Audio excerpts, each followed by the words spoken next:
Welcome to Am I the Bleep? We're just gonna stare at each other until you say the story you wanted to share. I refuse to start an episode. I need an introduction. You need an introduction. Welcome. You're gonna make me do this introduction? Okay, fine. Yeah, I'm doing it. Welcome to Am Wait. I the Bleep? You can't say. Okay, you can't start off. Okay, for anyone just tuning in, which is right now because we're Literally right at the everyone, beginning, because that's the beginning. right of the before I episode, clicked the record on the Zoom. John over here said, "I have a story to share." I click record and then just radio silence. Why? Because he needs an introduction that I have to do for him. So you want me to talk and to introduce us and like why? You know what? Why do I even need you here? Yeah, go ahead. Here, Okay, here. fine. I'll put myself why on don't mute. You take 5. Yeah, go ahead. Welcome to Am I the Bleep, a podcast where 2 coaches / assholes coach other assholes using Reddit posts from Am I the Asshole? And we are going to start with a story about how I was the asshole this week. Yeah, that's right. And on the episode. And on the episode. Yeah, I'm batting. I'm batting 1,000. Yeah. That sounds right. Yeah. 1,500. Yeah, 1,500 at least. So Jonathan, tell me, when you pay at a restaurant and you're paying in cash, if you still do that at all, and you put the cash in the leather fold wallety thingy, do you stay and wait until the server comes back and collects your cash money, assuming you paid in like perfect, like you added the tip and everything, it's all there, you don't need any change?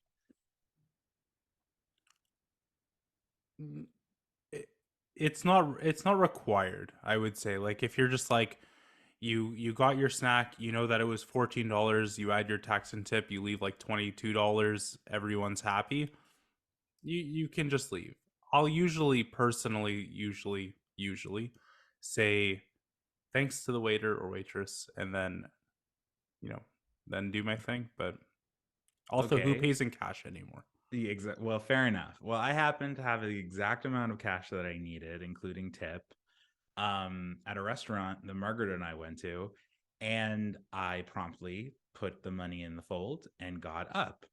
And she sat there and looked at me like I was absolutely insane. And I said, "What are you doing? What is this?" And she's like, "What are you doing? Why are you leaving? Like, it looks so sketchy that you're doing that. And what if someone steals the money?" I'm like, "In a restaurant? Do people steal money in the restaurant and in Canada? And also, what are you talking about?" I was so uncomfortable. All I wanted to do was escape, because I don't like the interaction of handing someone money in general, but like let alone like when it involves tips or whatever, because like what if I didn't give the amount that they were hoping for, or like, it just, for me, like, and I realized that we were having this discussion with her sat at the table and me standing in the middle of a restaurant being like, come on, hurry up, we got to go. And she was nice enough to, get up and follow me, but she was so embarrassed, and she was saying like, what was that about? And I'm like, I don't even understand how we're having this discussion. I don't know what we're talking about here. Like, this is what you do. You don't do the opposite thing. I've never done 29 and a half years. I've never done the sit and wait. And so I didn't know how to handle that. And and I thought like, oh, maybe like my parents had always done that, and we called my parents and they also said you're supposed to wait in case someone steals the money or something. They didn't even like skip a beat. They're like, no, that's what you do. Yeah, they're like, you're wrong. And I think the reason I wanted to share this story is, first of all, I introduced us as assholes, and I want to make it clear, like, part of that's a joke, but part of that is because we're just people. We're people. We make mistakes all the time, and absolutely, and we know them when we see them. And I was being a complete asshole because I rushed my my girlfriend after a nice dinner. Um, but at the time, it seemed like the right thing to do. And I just want to make it clear that I understand that many of these people posting today, at the time, it seemed like the right thing to do. And we're not judging. We're just trying to change the next time so that at the time it won't seem like the right thing to do if you really were the asshole. Um, This is and the one of next those things that in 300 years, when you become like the new god, and that'll be called the parable of John or something like that, where people study that in school, where John knew and the assholes because he too was one at one point, but he was willing to turn the other way, turn the other and cheek. and lo, John stood in the Italian restaurant with his hands shook from the fear that the waitress was about to return with the intention of collecting money from him, and he ran and he All right, looked back and all saw right, kids, not but sit down. destruction. We're gonna be opening to page 20 of the parable of John. Oh man, I could fill a book with how many terrible, terrible, cringy life decisions I've made. I think many people could. It wouldn't be a very interesting book to anyone but me. I would be like, oh yeah, I remember when that happened, but everyone would be like, well, what is this? Who cares? But we'll study it for an eternity. Exactly. And speaking of an eternity, I don't want this intro to last forever because we have some posts to read. And I don't know who's going first this time, but I just talked a whole lot. So I'll you can go. read. Do Yeah. you have some water or something? You look parched. Oh, thank you. Yeah, go ahead. Feel free. I'm going to mute for the, Yeah, for the yeah. sake of our I audio. want to hear no glugging while I read. Also, and if anyone, does what I did, like doesn't believe in waiting for the tip or thinks that I really was an asshole, write in us, write. Well, what's our email? Just before we start, so people can write in and tell us how terrible we are. I write to John all the time to tell him he's terrible. For me, Well, I just want people to tell me I'm good. He wants to know tell he's them our bad. email. They need to know.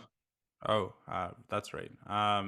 It's it's Jonathan's with a Z at the journal that talks back.com. Also, am I the bleep at the journal that talks back.com.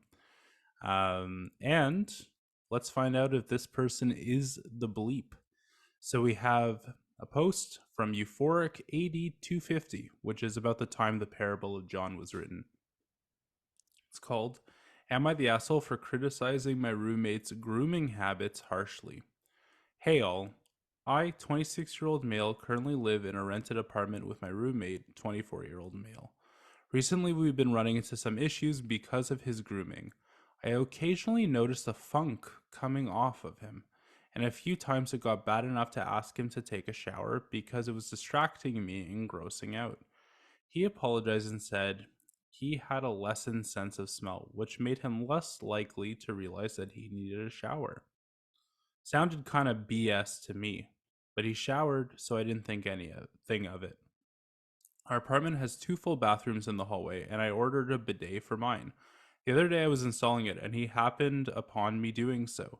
He asked what it was for, and I explained. He chuckled and said, You gay guys are something else. I laughed and said, It's less invasive than toilet paper and more effective. And he laughed and said, Yeah, but I don't use that either.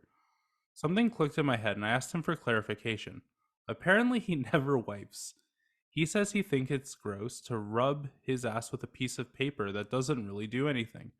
He said no straight guy does, and it's not a big deal. I asked what he does if he eats Taco Bell or something, and he said he just takes a shower.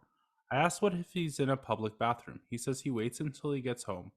I then asked if he washes his butt in the shower, and he says that the soap from his back drips down and takes care of it. One moment. One moment. I need a sec. At this Take all the point, I time was you need. Yeah. Take a breath. we Take a just beat. we just pick these and go for it, and then now I should have pre-read it. I should This have is pre-read. this is contemplative. This This is a this is thinker. content if I ever heard it. Yeah, this is primo content. Go ahead. Okay. At this point, I was basically gagging and told him he can't sit on any of the furniture I pay for, which is most of it, until he wipes and washes his crusty ass. He got mad and says the only reason I care because I get fucked in mine, to which I responded that I'm a top. He got pissy and left after this, and I haven't seen him since. I called his girlfriend to ask if she has heard from him, and she said he came over, explained the situation, she got grossed out, and he left her place. I feel kind of bad for not viewing this as a he doesn't know the right way situation, rather than the more antagonistic turn it took. Am I the asshole? John Rom. The Parable of John. John Rom. Dun, dun, dun, dun. Well, what do you think? That's copyrighted. We can't use that. We just did. It's Oh, a Jonathan thing. We're allowed. Oh yeah, well John Cena. It's does. fair use for Jonathans. Yeah, and John Cena does edit our podcast. We've established. 100%. I think that's lore. It is lore at this point. Yeah. So, what do you think? So, there's a few different pieces going on here. Mm. But where do we even start? Where to start? Okay, well I have a few ideas. Okay, I shower twice a day. Yep. I am not a clean freak. I wouldn't say anything so far as to say that. I enjoy showers. I love showers. I find them very relaxing. So I'm a pretty clean guy. And so the idea of someone being, kind of dirty in any capacity makes me be like, why? Just like take more showers. Showers are the best. I'm trying to empathize with this dude, and so I'm gonna approach it like this. Hey, Jonathan, do you wash your legs in the shower? I wash everything. I am very clean, to be honest. There was one instance in which I lived in an apartment that had a cockroach problem, not because of me. Not because of me, just like I know. Yeah. they repaired the building, and then there was like a saw situation where an entire hallway was just riddled with roaches. And since then, like I feel the itch a lot years later, and I'm very clean. Okay. So I assume when you take your shower, you like manually, do the bendy and clean the legs purposefully. Yep. Okay, so for many years, I did not do this. I figured soap runs down your body, hits your legs, the running water in the soap does the job. And recently, I actually watched a video where someone explored if this actually does get you clean, and they said it does actually get you reasonably clean, depending on the shower type that you have, etc. But it turns out that the internet kind of went crazy in like 2019 over the people who do this, the 20% who don't wash their legs and the 80% who do. And a part of me realized that it was because I don't remember ever being told I had to wash my legs. I drew my own conclusions about how you have to clean yourself specifically. And it sounds to me like Homeboy has done the same thing here. He has made decisions on how one needs to clean themselves in order to be sufficiently clean, and then got a lot of judgment when this turned out to be not the agreed upon method. I think that the way this was approached was ineffective towards the goal. If the goal is to make this person want to clean their ass, this is not the way to go about it, evidently. Does it make them an asshole? I guess no pun intended, for being keen to tell them and maybe shame them a little for it? Kinda, yeah. I would say they're sort of the asshole. I would say that there's a better way to do it if you really are just trying to get this person to clean their body. And yet, And yet.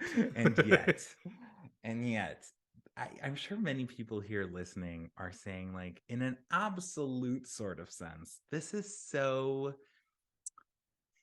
a visceral, this is viscerally upsetting to many people.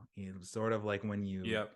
you chew on the microphone, or you have cockroaches in your apartment. It just makes You feel it.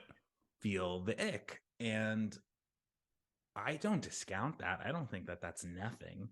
I think that some things are specifically so ingrained in us as being not compatible with feeling comfortable, that it evokes such an intense reaction that I think you have to leave a little bit of room for that.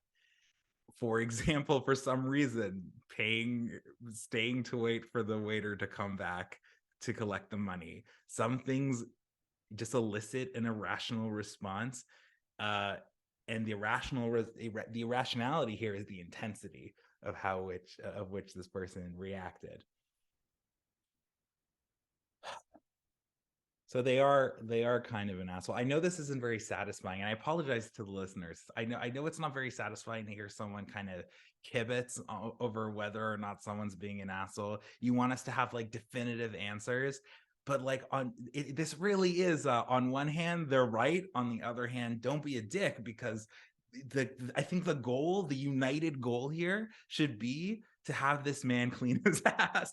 That should be a united front. We're all on the same team, is the thing. And we should all be united in Stand kindness. together, my friends, for we have one goal. If one ass is cleaner from being kind, is it not worth it to be kind?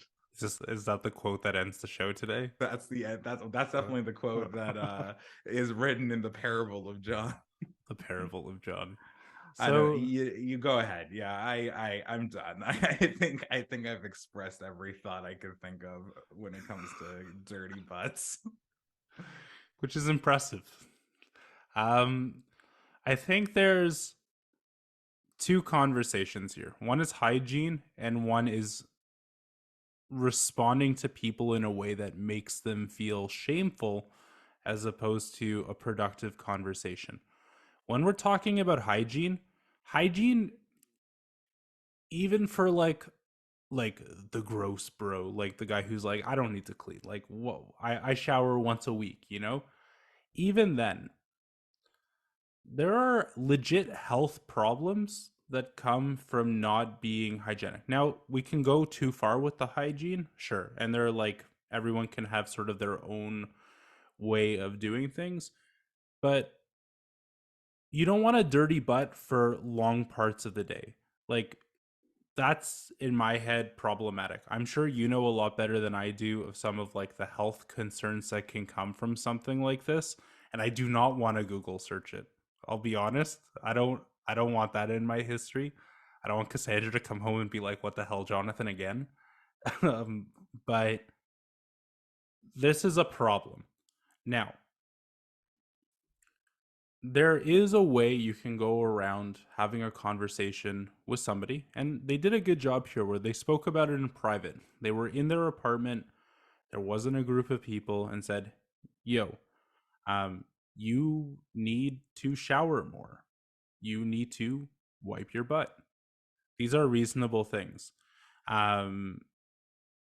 This other guy, the guy who the victim here, who comes back and saying, well, that's a gay guy thing, like, that's just completely misinformed. Everybody should clean their butt. Now, different cultures, like, I know like there are places that use like a bucket and water. That is the thing. Showering after going to the washroom is probably a more clean way of going about it, but that's not always available. There's not always a bidet, there's not always a shower. Sometimes you got to use toilet paper, and that's perfectly reasonable to do. This might be something that, coming from a friend, is a difficult conversation to take in. Might need to come from a doctor or somebody like that when, shit hits the fan. I've been waiting on that one for a while. But But you're absolutely right in that making someone feel shameful about something pushes them further away from the point. So I think both parties here have some work to do in that department. Like, how do you have a serious conversation without like saying half the things that they did here? I think that makes them both kind of the asshole. But yeah, you gotta get clean. Hygiene's really important. I'm surprised actually. Like, I'm wondering what the relationship with the girlfriend was like. That this is something that's never come up. I honestly can't speak to how clean a butt would be if you exclusively just showered and let the water run and every time you went to the bathroom. I don't have a good answer for that. I also don't think that's very practical, but There's no data um here. and I want to like, point out this has so many layers because the you know, trying to explain it as a way as something that gay people do, that's that I feel like that's a brain that has decided one thing, trying to match new information in with their worldview, and I don't, you know, one could argue that there's homophobia here, but it's also clearly like he has a gay roommate. There's not, it's not like they're actively just fighting over, you know, the gay thing. So it's not that kind of homophobia. It's just total misunderstanding and ignorance on basic hygiene practices. Um, but it's also this thing is, and I thought about what I said earlier, and I want to I want to rephrase it as that this is being treated like a moral issue, and for some people it might be whatever, but that's the kind of visceral response that we got here. A moral, this is morally wrong. I don't know if I have to medically explain why you should be washing yourself thoroughly and maintaining a certain level of hygiene, but for the sake of a fun, like, safe for work fact, your skin is covered with bacteria, and the amount of bacteria in your skin and the types of bacteria in your skin can depend on how much you clean yourself. Now, the bacteria that lives on your skin, when it enters into a wound or a cut, it's a very different animal than when it's living on your skin, because your skin is a barrier against all these things. But when you have a cut, you can get serious infections. In fact, one of the most serious infections that people can think of, like necrotizing fasciitis, is from a bacteria that usually lives on your skin. It just doesn't cause problems until it enters into some sort of cut that you have on your body. So you have to be willing to think like, okay, this is a medical problem. This is a health problem. And a health problem, like every health problem, should be treated with compassion because people usually just don't know. And it should be treated Yeah. as the medical issue, the health issue that it is, not a moral failing. Just, you didn't know this, now you know. If you can make changes accordingly, it would benefit you primarily. It's for your benefit that I am sharing this information. That's how I would coach this person. I would say, you want to share this information, stop treating it like they are a bad person for not knowing this thing. They just don't know a thing. There's lots of things that I don't know how to, tile a roof.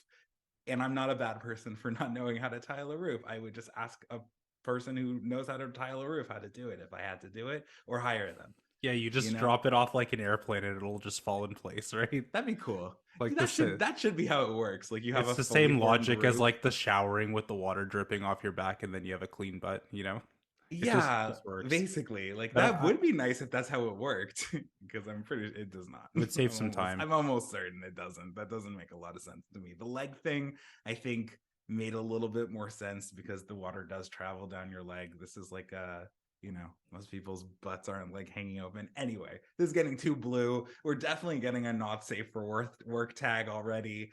We're gonna be hidden away on Apple Podcasts or whatever. I just want to say one more thing and then I'm good to move on. I think you hit the needle, like this is the nail on the head. Okay. There's like, everybody wants this individual to be healthy and to be clean. And when we're dealing with something like a hygiene issue, coming at it from like a shameful or aggressive place is something that doesn't work. It has to be dealt with compassion, even though in cases like this you have a visceral response and it's really, really difficult to do. And if we were coaching this individual, it would be like, hey, like it could be like you're coming from a place of not knowing, and like let's work together to get to a better and safer place. Um, that's the way to go here. Absolutely and for sure. But and I apologize for laughing while reading. Some things just totally caught me off guard. I was It's not expecting it. We pick these randomly. I just picked the first few that way, like we're not picking and choosing our content. It's not so orchestrated. And I just started reading it, and then I got to certain points, and I'm like, all right, I mean, in this case, assuming truly made an ass out of of you and me. you Yeah, and me. Yeah. very good. All There you right, go. on to the next one.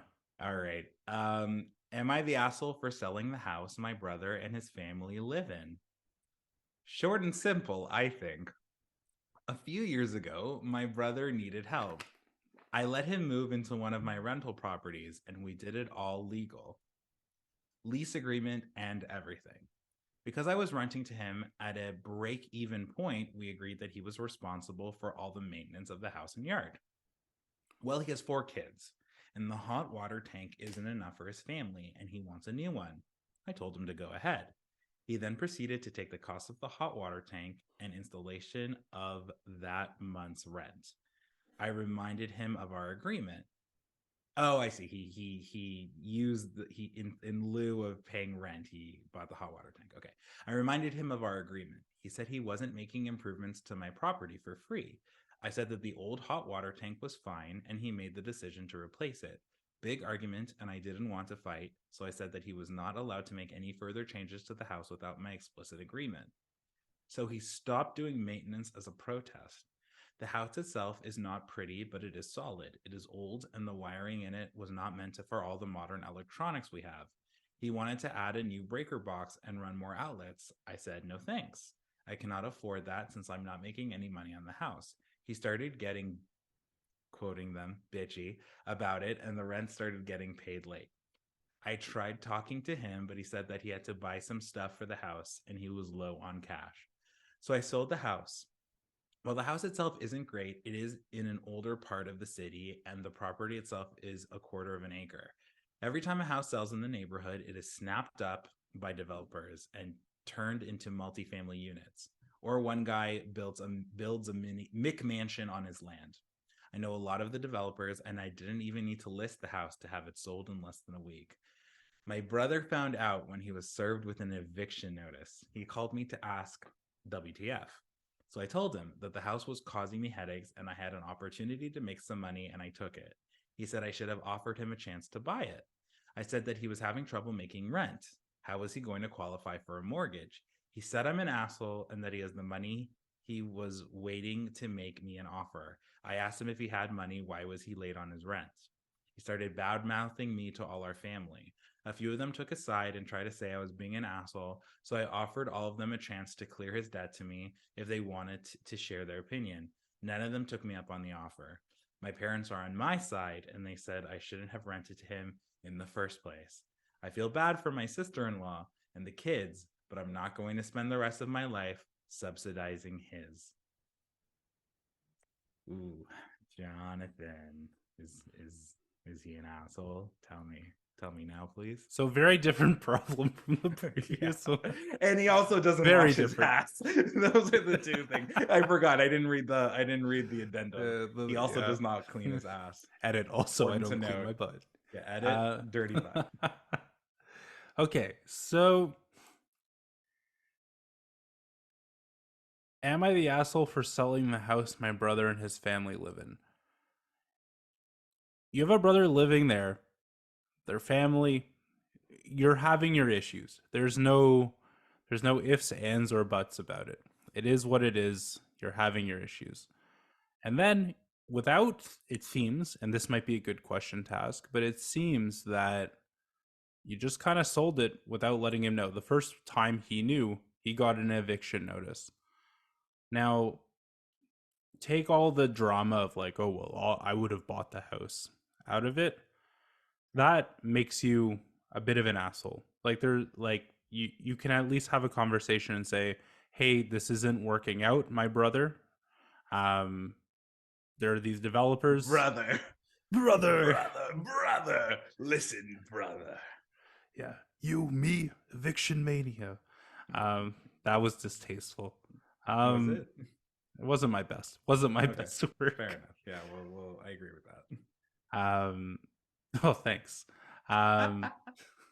So I think that that is a bit of an asshole move, just kind of kicking them out. Obviously, you're allowed to sell your property, but at least in Ontario, there's generally a 2 month notice kind of thing. I'm not sure if this was a legal eviction notice or if it was kind of, and that would be a good question to ask as well. Like, how long did they have? Was that legal? Um, but it is kind of an asshole thing to do to just sell it from under them. At least have the conversation. It is your brother, it is family. You're talking to them all the time. That would be the way, we'd be less of an asshole here. But obviously, it's your house, like if it's time to sell, it's time to sell. But yeah, definitely should have had a conversation with the brother first to just, not put them out. The stuff around, him just buying the house. I mean, it's not fair to judge somebody's financial situation without not knowing. But it makes sense that they don't have a good relationship. Jumping into like a selling house kind of relationship without dealing with realtors or stuff like that might also be complex and put further strain on the family. So I can see why you wouldn't go to them. But yeah, kind of an asshole, I would say, for like just selling it without having the conversation. Have some tea, have a big person conversation. What do you think, John? I think entering a transactional arrangement with family is usually a bad idea for this Yes. for this exact reason. Um, I think I want to take a step back from kind of like the situation specifically, because essentially, if we really, really boil this down, is it cruel to rescind generosity? We can agree that it is generous to allow someone to move in to your rental property and only pay so much rent that you're breaking even and having them just take care of the place. That is a generous move. It is a nice thing to For do for sure. someone. Fair. Is it And cruel to then, add rent or to take it away? is it cruel to rescind that generosity? And if not, is there, or and if it is there a way to do it that is not cruel? Because sometimes you just can't. You can't keep being generous. You need something to change. Is there a way to go about doing that? Because I think that's what this boils down to. I feel like the whole violation of the lease agreement from a legal perspective is your justification for doing this. Sure, fine. But from a moral perspective and from an are you the asshole perspective, I think that you are very much the asshole, because there is a way to be vindictive in rescinding generosity, and there is a way to be kind when rescinding generosity. I think that if you decided that this isn't a viable thing anymore for you, this is something that you need to do, you need to sell the property, you need to make some money off of this rental property that you have. I don't think that that inherently is a bad thing. I don't think you're an asshole for that. But we had a long story about justifying being unkind to your brother. And then you decided that, like, okay, well, then I'm going to put this in the court of public opinion, being both your family and obviously the Post, and try to make yourself feel better about it. Um, and I don't think that that is going to be, it's going to serve the poster well. I don't think that trying to justify cruel things or mean things or unkind things that you do by the court of public opinion, which I guess is kind of this whole show, but trying to Yeah, justify we are the judge, jury, and Executioner. basically. Yeah. But you have to feel good about this. You have to, and he's your brother. He's going to keep being your brother whether you're mean to him or not. So you have to live with the consequences of your actions, which is your nieces, nephews, sister-in-law, brother are probably going to really not like you. And if you're cool with that, then go for it. But if you feel like you just wanted to be treated fairly and decided to lash out because you felt like you were being treated unfairly, I don't think you succeeded in causing, getting fair treatment in return. I think you just created enemies for no reason. I think this person is definitely the asshole, and I think that it's easy to write off the being the asshole part using all the justifications, but you either were cruel or you were not. You either disregarded your brother's feelings or you did not. And I think it's very clear cut that you didn't really care about what happened to your brother here. And I don't think that that's something, I think that's something an asshole would do. Yeah, I agree with you. I think that it's okay to sell the house. There's no question. Like, if that's the best decision for you, it makes sense. But you have to talk to your brother and say, hey, brother, I'm thinking of selling the house. That's something that's going to be happening. In fact, I know some developers who are willing to pay well for it, and I'm going to be doing that. Um, but at least like have the conversation. Like selling the house is not the asshole move. I would say it's the fact that you just kind of went and did it, and like there was no chance to talk about it. There was no chance to like set a timeline. There was no time to set safeguards in place. It's just like Yeah. one day you wake up and your brother evicted you. It's kind of brutal. Not as brutal as the previous post, arguably. I think the the way that people justify being cruel to other people is very interesting, and I think it's very comprehensive and very convoluted. But you can always simplify in that, is it in line with what you wanted to achieve or not? If all you wanted to do was sell the house, you did a great job. If you wanted to have a good relationship with your brother, you did a very bad job. I think based on the fact that you were very generous to your brother's family, it just seems like you wanted a good relationship with them. You were doing a very nice thing, and then you kind of blew it up. So take that as you will. Take that as you will. And And I'll if you take will, this yeah, next. Oh no, I just read this one. Yeah, it's your turn. Okay, go ahead. yes, if you will. Am I the asshole for having a dry wedding and serving only water for drinks? Yes, done. Moving on. No, sorry. Go ahead. I only Okay. get to do that joke so many times in a span of a few months, because if I do it every episode, it would get tiring. But some of them, I'm instantly like, I'm very biased, so I'll remove my bias. I'll hear the whole story before making a decision. Okay, But that's good. I had a very intense reaction to that title. Visceral, perhaps. One might say a visceral reaction. Yeah. Okay, so am I the asshole for having a dry wedding and serving only water for drinks?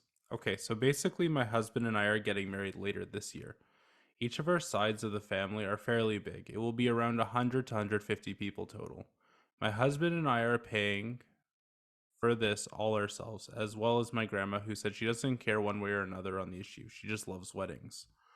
We have a lot of kids in our family, so we decided against making it child free, but we did decide to make it dry. So there will be no alcohol of any kind at our wedding. Honestly, this doesn't have anything to do with there being kids there, but due to the fact that my fiance and I don't drink. Nothing against people who do, it's just not for us and we don't want to. On top of that, we only really drink water. We rarely, if ever, drink soda, so most of the time it's only water with the occasional juice and milk. We don't even drink coffee. So obviously, the food, which is a part my grandma is not paying for, is going to be expensive for that many people.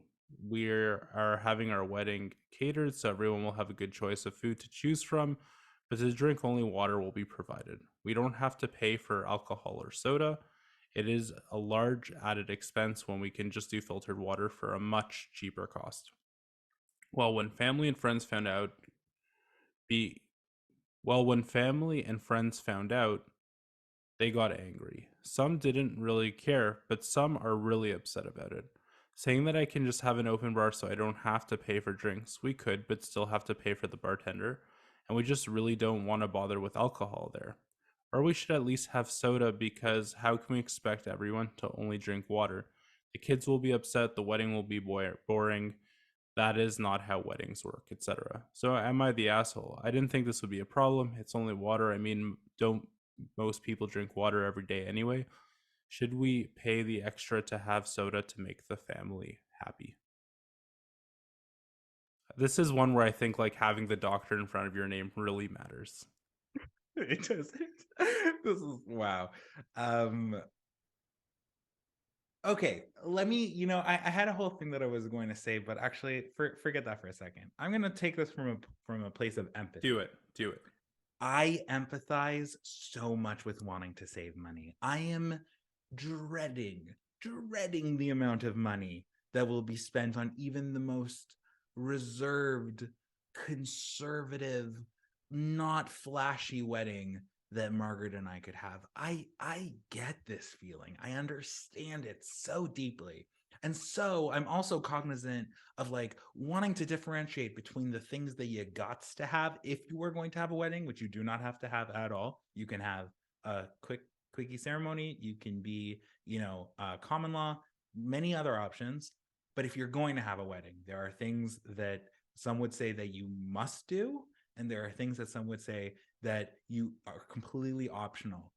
I would very much like to have some sort of buffet at my wedding because I don't think that people want to pick from just two options and deal with the how much they like or dislike the food. Being hungry for a whole night waiting for dessert, it's not a way to have fun at a wedding, especially if people are drinking. That's not very safe. So I want people to have lots of options so that they can be fed and drink responsibly. Do you have to have alcohol at your wedding, for example? Another choice that you have to make? I don't think so at all. If you don't drink alcohol, you don't particularly care for people to be tipsy or drunk at your wedding. If that's how you feel and you're trying to save money, I think that many people would agree that you are well within your rights. Some people might have less fun at your wedding. That is a consequence, but it is not the only deciding factor. But how much are you willing for people to not have fun at your wedding? Because one could argue you have defeated the whole purpose after a certain point. For example, putting a bunch of people, we can all agree in the extreme of putting a bunch of people in a room with four walls and tables and chairs and nothing else going on for hours and hours while you just give speech after speech after speech. That's probably not going to be a very fun wedding. And I can't think of anyone who would really do that. That's the logical extreme of removing pieces and pieces and pieces that make up a traditional party, a kind of wedding. Once you pass the we only have water line, I personally think that it is not a reflection of you trying to have a reasonably priced wedding. It is not a reflection of you trying to reflect the preferences of you as a couple. I think it is being a cheap host. I think it is being needlessly dismissive of having other people having fun at your wedding. There's this whole mindset that people have that the wedding is not for you, it's for everyone who you invite. I don't know if I agree with that, to be honest with you. I genuinely don't know. But inviting a bunch of people and then pissing them off at your wedding, why would you do this to yourself? Why would you let yourself be in this situation? It seems like it makes me feel anxious for you that you would do this. So I think you do have to keep other people's preferences in mind to a point and figure out where the line is. I love this last line. I love that they said, I didn't think that this would be a problem. I agree. I don't think you thought it would be a problem. You should have checked, though. and not announced that this was the way you were doing, you should ask, does anyone care about this? I'm sure many people, especially the people who got angry, would have been like, yeah, have freaking options for soft drinks and non-alcoholic beverages at your wedding. That's my rant. You are kind of an asshole for not checking, for not asking, for not taking an interest in your guests' needs and preferences. It is a bad way to host. End of rant. Thank you for coming to my TED Talk. Go ahead, Jonathan. What do you think? I'd love to hear your thoughts on this, for many reasons, and you can go into it. So I think just straight off the top, I think this is a kind of the asshole situation. Now, obviously, the stakes for this post compared to the previous two posts are much lower, but that doesn't change the assholery going here. And let me explain. So, part of having a party, and I think we agree, is that like it's for everyone to have fun. Do you need alcohol? Absolutely not.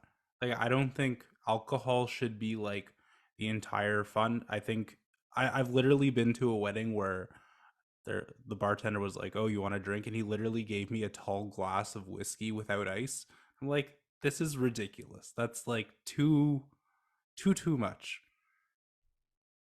But like there are other fun drinks. Like we can have mocktails, we can have iced tea.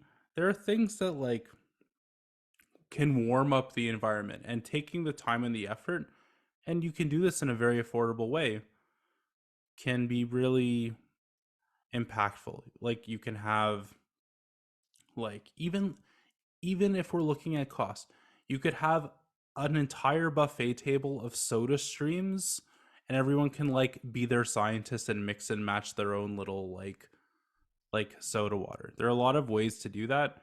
I think when you don't take into account like that other people enjoy things other than water, it's like you're not looking out for the guests. I agree.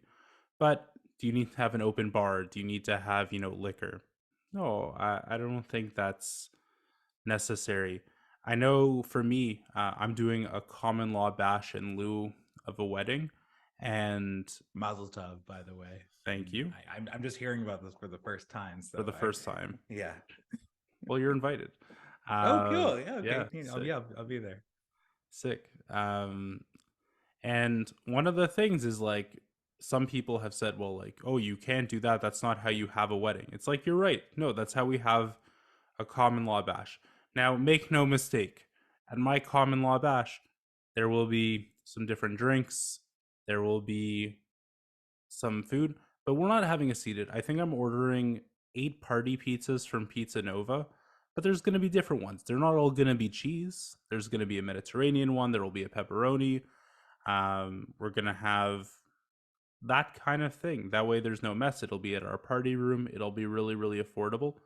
But a giant pizza party is a lot of fun. Like if you walk down and talk to anybody, that's a good idea. Being like, all right, we're just having water and like cold spaghetti. Because also a lot of food at catered weddings, by the time you get it, it's not good anymore. Like the drinks, alcoholic or not, are like a good chunk of the fun half the time, I would say, in terms of food and drink.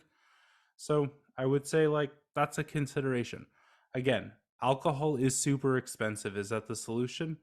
No, but you can have Jones sodas. You can have like soda streams. You can have even sparkling water versus plain water.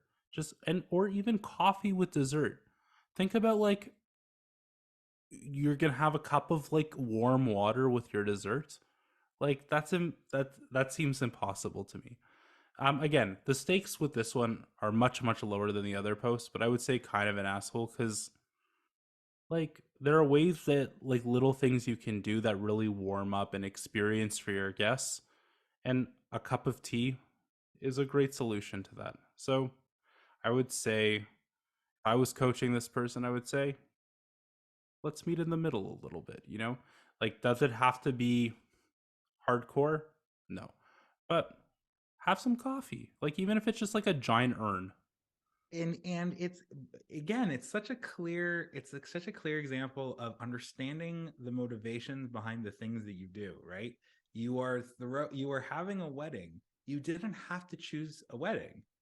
It was a choice. And if you felt, even if you felt pressured into it, the choices that you were making in order to follow through on the wedding is if you're going to go half the distance, you are going to have a wedding that reflects that half effort of caring about what makes a good wedding.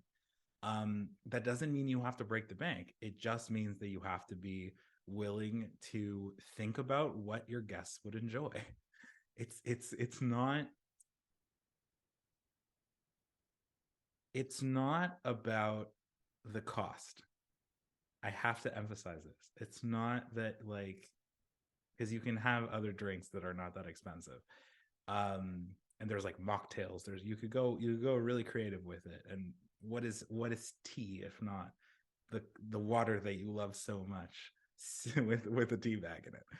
With some Um, fun. with some fun, exactly. Um, but the thinking here is the thing that I want to poke at. It's that, oh, I only like water and my fiance only likes water, and so it's our wedding, so obviously we can only have water and it'll be fine. That kind of thinking misses the point to me. Yeah, I agree. It has to be like it's like short sighted is the word. It's like I like water, therefore everybody likes water. And Mm-hmm. everybody does like water, but people also like other things. Um like again, like if you just like plain spaghetti without sauce, you wouldn't just serve sauceless spaghetti at a wedding. You might Well, have these people almost certainly would. yeah, That's the that's the thing problem. here. But like it would Yeah. be reasonable to say here's the trade up here. We don't like sauce on our spaghetti, so we're gonna serve spaghetti, and then you can choose whether or not you have sauce on it, because the people who prefer a sauceless spaghetti are constantly getting slighted. They're always missing because the spaghetti's always served with sauce. So we're gonna think of everything by having sauceless spaghetti, but you can choose, you can opt into the sauce. You know, so Opt for the sauce. opt for the sauce, That and should be then on a like t-shirt. it's more inclusive and it's fun too. You get to opt for the sauce, and if you Oh want to man. opt into some of our I sauce, knew, see, I knew it. That's why I sighed. I knew it was coming. um, then you can check us out on Instagram at Journal That Talks Back, on TikTok at Am I the Bleep, on Spotify and every other streaming service. Although you probably already know that because you're listening to this. Yeah. Um, we're Am I the Bleep, and John, where else can they find us? They can find us on our new merch store. Oh yes, we can Yeah. plug that now. Yeah, you're We right. have a merch store. We had a soft launch for the Journal That Talks Back's merch store, and one of the things you can buy is a sweater that says "Am I the Bleep" on it. It has our logo. It's hella cute. You can on all your friends will say, I have no idea what is that, and then you can talk about a podcast that you like, which I think is the only reason to wear really any clothing, is to So if start you're talking about the podcast you interested, like. so if you're interested in checking out that merch, you can go to thejournalthattalksback.com slash Mm-hmm. the shop, and it'll be there for you. So we've stopped going on Christian Mingle and all those other sites now that we have a shop. No, we're Like, still there. oh, we are? Yeah, okay. No, we just don't sell anything Once there. it's on the internet, it's there forever, right? Yeah, and also, aren't we doing? Isn't something cool happening with some of the proceeds from our Yeah. store? So thank you for that, John. You're welcome. Dr. John. What I So do? essentially, $5 from every sale is going to be going to a rotating charity. This next 2 month stretch will be for Sick Kids Hospital here in Toronto. $5 from every sale will also be going to the Pay It Forward Fund, which is basically a wallet of money with the Journal That Talks Back, where we afford people who couldn't otherwise afford coaching the chance to be coached and to give them some of that support. So it's a really good cause. Shipping is free all over North America. If you're interested in that, again, it's the journalthattalksback.com/the shop. And if you remove the backslash part with the shop, you can check us out at the journalthattalksback.com, learn more about our coaching, the way we coach. You can book an intake call with me there. And if you like the way everything is sounding, I'll match you with your very own coach. You get to track your mood, your sleep, your stress, and journal. And your coach will read and respond to everything within 24 hours. It's unlimited. There's no appointments. It's really, really great. So I've check. preemptively burned all my other sweaters in anticipation for receiving. It's the right move. This one is that okay? I just wanted to make sure that that's what you intended. Yeah, it's the perfect move. Good. Well, I have a quote that can Please. end our episode and just leave us with a real thinker and just have us grow and consider our life choices. And it is, everyone is an asshole in their own mind.